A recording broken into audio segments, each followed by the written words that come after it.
Bom, pessoal, este vídeo é destinado para os meus estudantes da disciplina de Sociolinguística, nomeadamente Bernardo Jorge, Daiane Carla, Fábio Henrique, Jacó Adão e Martinho Luteiro, né? Devido aos problemas de greve que surgiram na estrada, não consegui chegar até, quer dizer, cheguei tarde, né, à Unilab para poder dar esta aula, né, e não foi possível devido a esses problemas de bloqueio da estrada da BR, Salvador, Feira de Santana. Então eu gravo este áudio para oferecer um conjunto de informações que eu tinha preparado, né, para passar para vocês naquela terça-feira, certo?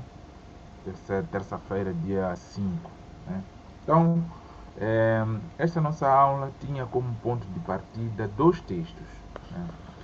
O primeiro texto extraído do livro da professora Stella Maris Bortoni Ricardo, Educação em Língua Materna, né? Da página 37 à página 44, né? Está lá no CIGAR. O segundo texto é um capítulo extraído do livro Introdução à Sociolinguística, o tratamento da variação, né? Mais especificamente o texto da professora Gisele Machile de Oliveira e Silva, da página 117 a 134. Então, eu vou começar abordando aqui, a começar pelo texto da professora Stella Bortoni. Vocês já conhecem a professora Stella, e a professora Stella já foi lida em alguns momentos, né, das nossas aulas, mas retomo aqui as discussões trazendo o capítulo dela, né, o capítulo 3, que fala sobre a variação linguística em sala de aula. Bom, este capítulo, né, que começa da página 37 do livro da professora Stella Bortoni, né, este livro amarelo aqui, disponível na biblioteca, né, dá enfoque daquilo que nós podemos avançar em termos de ensino em sala de aulas, né. Ela dá enfoque à questão do erro, né, que sempre causa desconforto às vezes, né, e às vezes os professores ficam o tempo todo corrigindo seus estudantes, o tempo todo ficam corrigindo. Estão corrigindo o quê? Qual é a relevância disso, né? Esse texto então levanta também esses debates, porque o mais importante a entender é que o erro às vezes é relativo, partindo da ideia de que não existe uma forma de falar português. Existem variedades, essas variedades podem ocorrer a qualquer momento em diferentes contextos. A professora Stella diz que os erros em português são simplesmente diferenças entre variedades de língua, né? Porque sabemos que existe uma norma, a norma padrão, né? Aquela que é prestigiada. Uma norma é prestigiada, que é a gramática normativa. Mas existem outras normas. O português moçambicano, o português guineense, o português santomense, o português brasileiro, são variedades, não estão erradas. Então, ela chama atenção logo no começo sobre esses aspectos, mostrando que os erros de português são simplesmente diferenças entre as variedades de língua. Isso sempre ocorre e vai sempre ocorrer enquanto a língua natural constituir uma língua dinâmica à medida que a sociedade também evolui também, porque as mudanças sempre são inseridas dentro de um contexto. E a professora Stella Bortoni chama-nos a atenção aqui da nossa atividade como professor, como devemos nos comportar perante essas situações em sala de aula. Então chama a atenção para os aspectos pedagógicos e chama a atenção para o que ela chama de pedagogia culturalmente sensível, né? ela designa essa pedagogia culturalmente acessível como aquela que é sensível aos saberes dos educandos, né? E está atenta às diferenças entre a cultura que eles representam e a da escola, né? Então, o professor precisa estar atento a essas questões, né? Olhar a realidade da sala de aula, respeitar os saberes que os alunos trazem, respeitar e aproveitar trazer esses saberes dos alunos, né, em sala de aula, né? E os professores precisam estar preparados para lidar com essa realidade, né?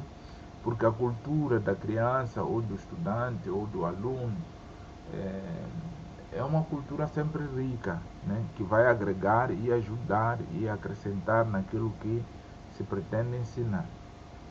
O mais importante é observar que, às vezes, os professores cometem alguns erros ao atender, ao dar aulas, sem olhar o elemento cultural. E a professora Stella dá exemplo aqui de alguns professores, né, alguns comportamentos dos professores com relação à variação. Então eu vou ler aqui a primeira observação que ela faz. O professor identifica erros de leitura, isto é, erros de decodificação do material que está sendo lido, mas não faz distinção entre diferenças dialetais e erros de decodificação na leitura, tratando-os todos da mesma forma. Então, acontecem essas coisas, né? De críticas com relação ao erro da leitura, deixando claro que a leitura é a decodificação, a escrita é a codificação. Quando você escreve, cria código. Quando você lê, decifra códigos. Então, é importante que o professor, quando se encontra nessa situação, o professor precisa estar atento, né, a observar o que é que efetivamente vai avaliar ou vai observar. Até porque alguns lapsos de leitura ou de pronúncia mesmo não merecem ter lugar no espaço do ensino da língua portuguesa. Por que eu digo que não merecem ter espaço? É que o sotaque, por exemplo, nós não temos acordo da fala. Não existe na lusofonia um acordo da fala. Os erros de leitura, tal como diz o professor Luís Carlos Calhares, naquela obra Alfabetização em Linguística, ele diz que o erro que o aluno comete é um indício, é uma pista da capacidade da sua aprendizagem. Os professores acham que não se pode errar em sala de aula, mas o erro ele é importante, porque é com base nele que nós descobrimos a forma como o aluno raciocina sobre aquele tema, sobre aquele aspecto. Isso nós podemos ver por meio do erro. O erro é uma manifestação de que este aluno está pensando, está refletindo sobre um determinado fenômeno. Então, o sotaque, ele é um setor da língua, mas não é unicamente a única coisa que se pode observar, porque a variação haverá, né? Eu falo tia, outro fala tia, outro fala dia, minha dia. Então, não tem problemas com relação a isso, não se trata de erro, trata-se apenas de uma diferença, né? O segundo item que eu farei a leitura é que o professor não percebe o uso das regras não padrão. Isto se dá por duas razões.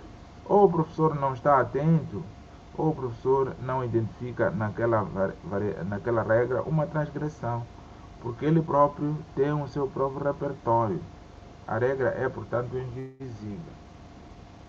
Ocorre várias vezes isso, que o professor não percebe, né? Vamos supor que um brasileiro dá aulas para brasileiros. Facilmente pode soltar a frase eu quero 2 pão. Os meninos cantam. Eu vou para Salvador. Eu vou comer. Facilmente o professor pode fazer. E quando o aluno fala o professor pode não perceber essa questão. Não percebendo essa questão, a professora Stella aqui diz que há duas possibilidades. Ou o professor não está atento, ou o professor não identifica aquele problema gramatical. Então chama-se atenção para esse aspecto. O quarto item que farei a leitura é que o professor percebe o uso da regra não padrão e prefere não intervir para não constrangir o aluno. Então, a professora Stella Bortona chama-nos a atenção da possibilidade de evitar corrigir o tempo todo.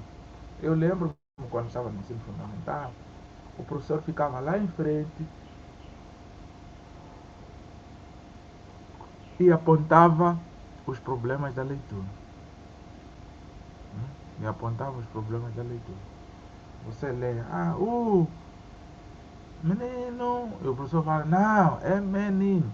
Então, isso constrange o aluno. Eu acho que é preciso que evitemos esse tipo de comportamento diante dos nossos estudantes. O terceiro item, o professor percebe o uso das regras não padrão, não intervém e apresenta logo um modelo da variante padrão. O que isso significa? O aluno fala, os meninos cantam. E o professor fala, os meninos cantam. Então o aluno vai raciocinar. O professor vai dizer o que está correto de acordo com a gramática. Certo? Então, esse fenômeno também é possível ser observado em contexto, né, do ensino da língua portuguesa. Quando nós cuidamos a pedagogia culturalmente sensível, estamos ao mesmo tempo refletindo sobre como é que é possível que os nossos alunos aprendam a partir do conhecimento que eles já trazem de casa. Vou pegar o Paulo Freire naquela obra Pedagogia da Autonomia, ou mesmo a educação bancária, né, referida pelo Paulo Freire. Ele dizia que o aluno é uma tábua rasa. Ele dizia que o aluno tem conhecimento e que esse conhecimento precisa ser potencializado. Então seria interessante que os professores primeiro conheçam os seus alunos, a sua origem social, cultural, porque isso vai ser trazido em sala de aula. O professor vai promover momentos de reflexões sobre a temática. Então, é muito importante isso. A professora Stella Bortone, nessa obra, ainda oferece alguns outros exercícios, alguns outros diálogos, né, que mostram a complexidade desta questão.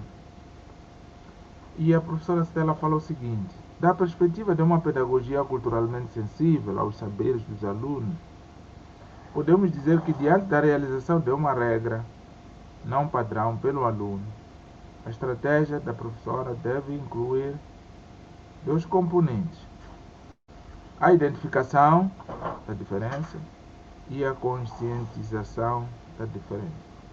Então, é preciso pensar esses dois aspectos. A identificação da diferença, que o professor seja capaz de identificar as diferenças. Você fala porta, o outro fala porta. Certo? Identificar primeiro. Em seguida, conscientizar. O que é isso de conscientizar? É mostrar que tanto quem falou porta, ninguém dos dois está errado. Seria interessante explicar isso ao aluno. Seria interessante trazer áudios de pessoas falando com sotaques diferentes. Seria interessante trazer atividades de comparação entre um falante baiano, um falante caipira, um falante carioca, e colocar os dois a pronunciar a mesma frase. E a partir daí você identifica, né? Fala, olha, qual é a diferença da fala com os três? O que faz com que eles sejam diferentes? Então, trazendo isso ao debate é muito fundamental, né? De forma a que se possa efetivamente cuidar desse processo de ensino-aprendizagem. Sim. Então, esse aspecto é muito importante de observar, até pelo fato de que a conscientização suscita mais dificuldades, né? É preciso conscientizar o aluno quanto às diferenças para que ele possa começar a monitorar o seu próprio estilo, né? Mas essa conscientização tem de dar-se sem prejuízo do processo de ensino-aprendizagem, sem causar interrupções né? Inoportunas. Isto significa que quando você dialoga com seus alunos, conversa com seus alunos, negocia os saberes, mostra as possibilidades que a língua oferece, isso ajuda bastante, não vai constranger.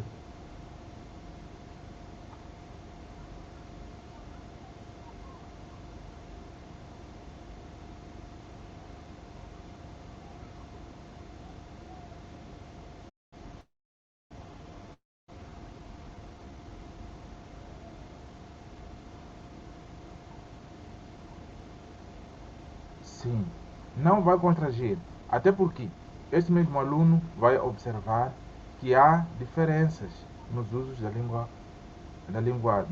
uso da língua, neste caso da língua portuguesa, né? É uma pedagogia culturalmente sensível, ela vai olhar essas questões todas, vai trazer à tona a complexidade, né, da língua, no seu sentido mais amplo, porque você vai trazer várias atividades com relação a essa temática da variação. Quer exemplos? Então eu vou dar exemplo.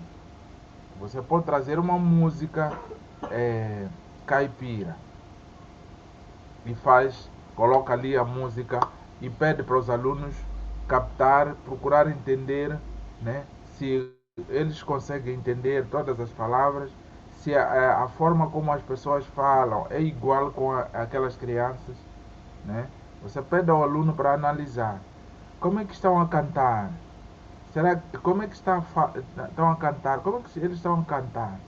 Será que você fala dessa forma? Será que alguém da sua família fala dessa forma? Né? Você pode trazer entrevistas, você pode trazer vídeos do YouTube em que crianças estão falando diferente, em que adultos estão falando diferente.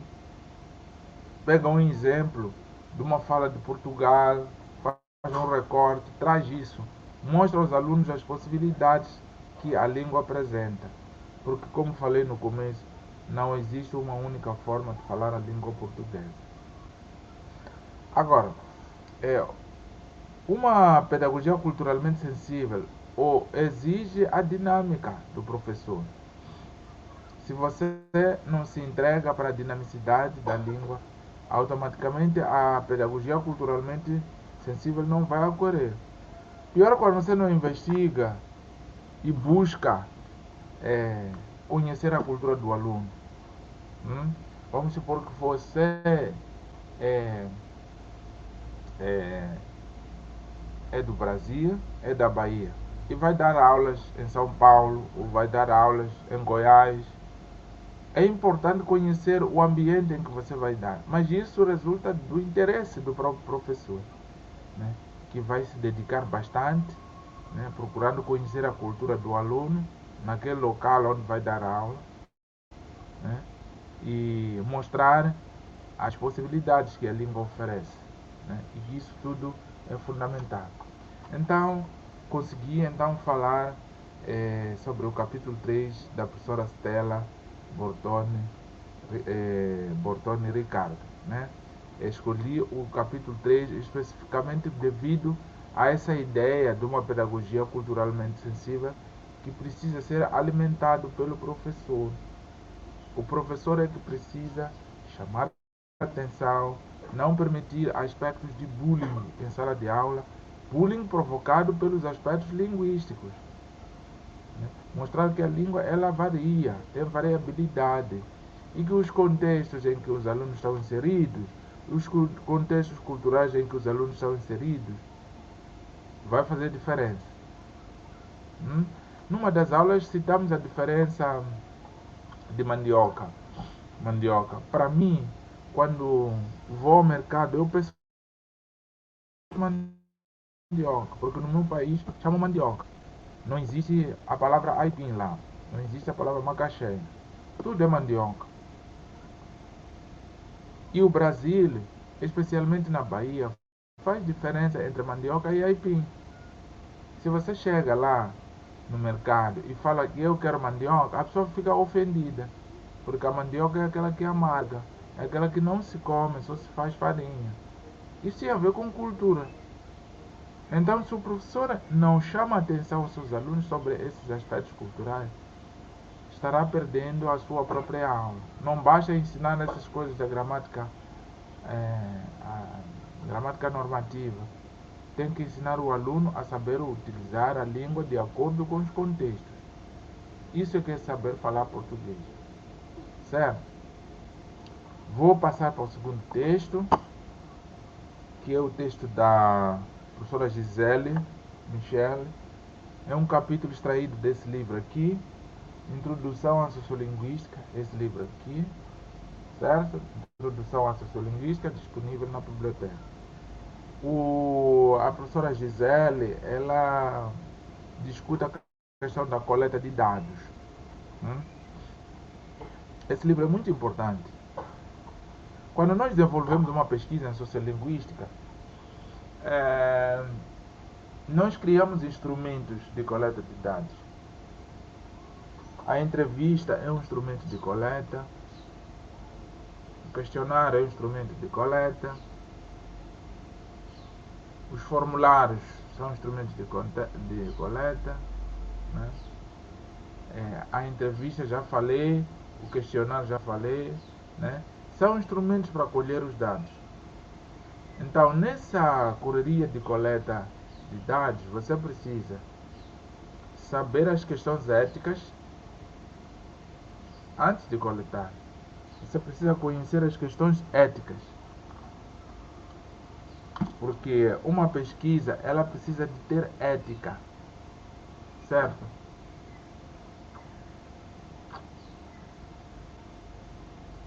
A ética em pesquisa é fundamental. Por que a ética é fundamental? É porque você não vai pegar o seu microfone, seu gravador e ficar colocando na boca das pessoas sem um prévio aviso ou uma conversa inicial. Não pode. Gravar a fala é muito importante em sociolinguística. Mas, quando você fala de coleta de dados, é preciso ter questões éticas. Você precisa ter questões metodológicas também. O texto que eu estou falando é o capítulo 13, né? Que começa da página 17 à página 34, do texto Coleta de Dados, né? Deste livro aqui, Introdução à Sociolinguística. Então, o que está acontecendo na questão da coleta de dados?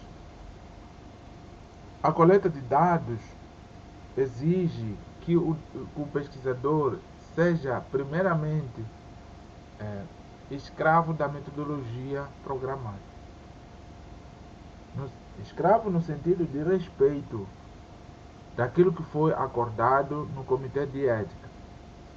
Porque uma pesquisa com seres humanos é preciso que seja submetida ao comitê de ética. É o comitê de ética que autoriza se você pode ou não desenvolver aquela pesquisa.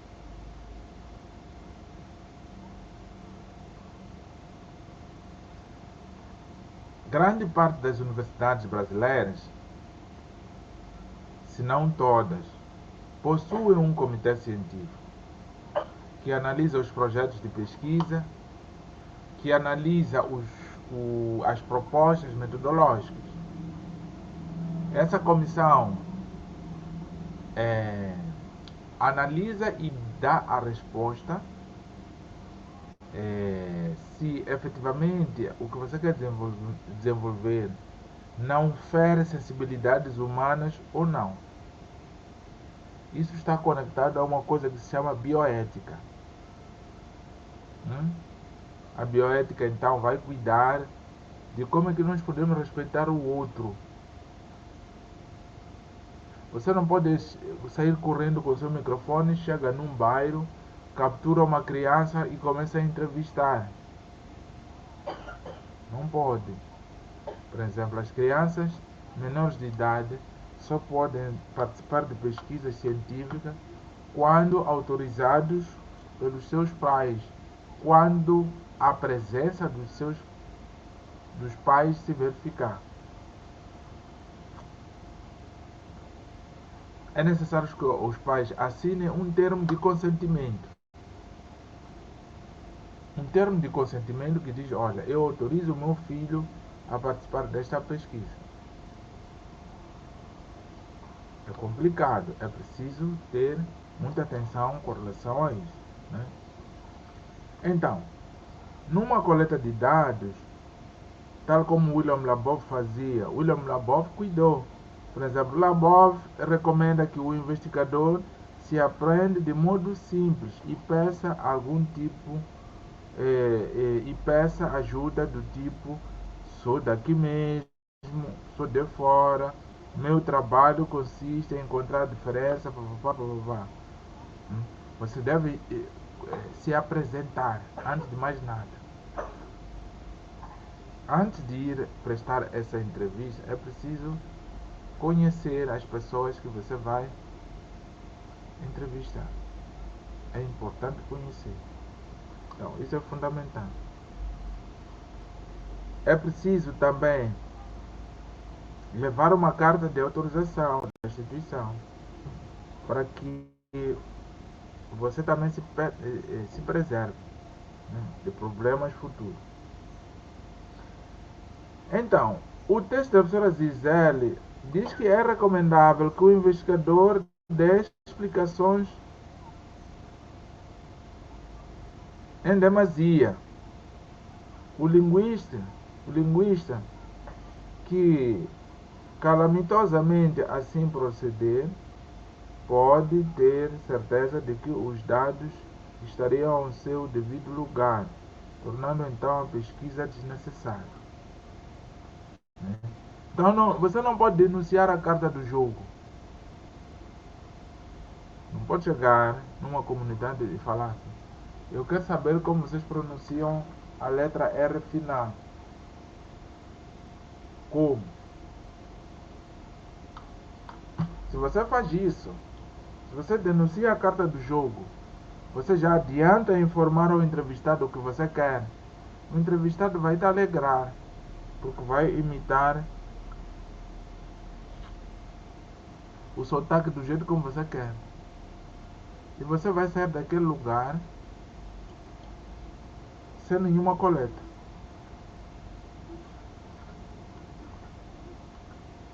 Você vai sair daquela entrevista sem os dados necessários. Olha, eu cheguei aqui, quero fazer uma entrevista, quero analisar como vocês pronunciam a letra A. Esse tipo de entrevista, você já não... Você entregou a carta do jogo. As pessoas vão imitar você, vão procurar forma, né? A fala, as respostas já não serão mais espontâneas, né? Então, é preciso cuidar de questões éticas. Outra coisa muito interessante que vocês precisam de olhar quando falam da amostra é aquilo que nós chamamos de amostra. Amostra o que é? Mostrar uma parte de um todo.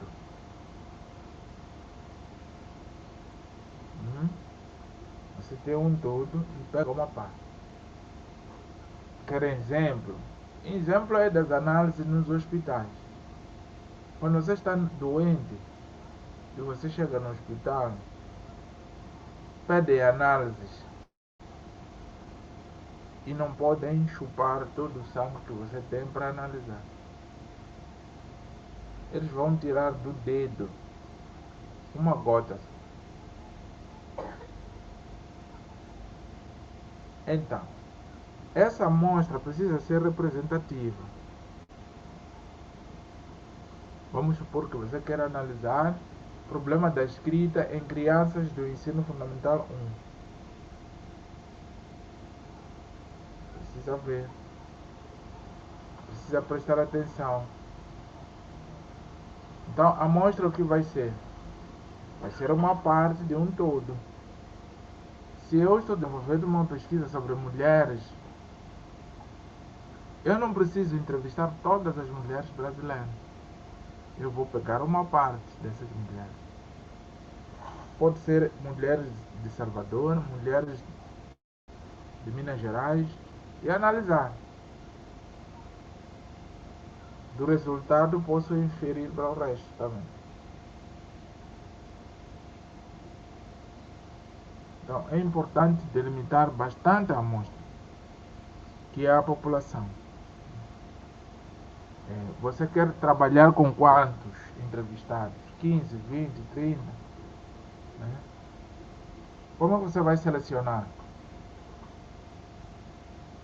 Então, é importante que você deixe tudo ali na metodologia. Né? Essa questão da amostra. Então, quantas pessoas vão fazer parte? Então, essa é a amostra da sua pesquisa. Pode ser 5, pode ser 10, 20, seja lá como for. Faz parte da amostra. Isso deve entrar em jogo. Bom, então o vídeo acabou de ficar longo, são 30 minutos, acabou ficando longo. Eu achei que não iria ficar tão longo assim. Mas é importante que vocês entendam que tem vários instrumentos. O questionário, a entrevista, são instrumentos de coleta. Então, nós precisamos de cuidar. Quando nós desenvolvemos uma pesquisa sociolinguística, temos que cuidar, inclusive, as variáveis. A amostra, quantas pessoas, são de onde, quais são os que eu incluo, quais são os que eu retiro da minha pesquisa. Então é isso aí, pessoal. Vou retomar algumas coisas na aula que vem, mas o mais importante é isso que eu queria deixar para vocês, né? Que a pesquisa ela é muito necessária. A coleta de dados é o coração de uma pesquisa, porque é na parte da amostragem, da metodologia, que nós estabelecemos laços, vários laços úteis, são laços úteis. Tá certo, gente? Pronto, no próximo encontro vamos retomar e aprofundar mais essas questões. Valeu, um abraço, até mais.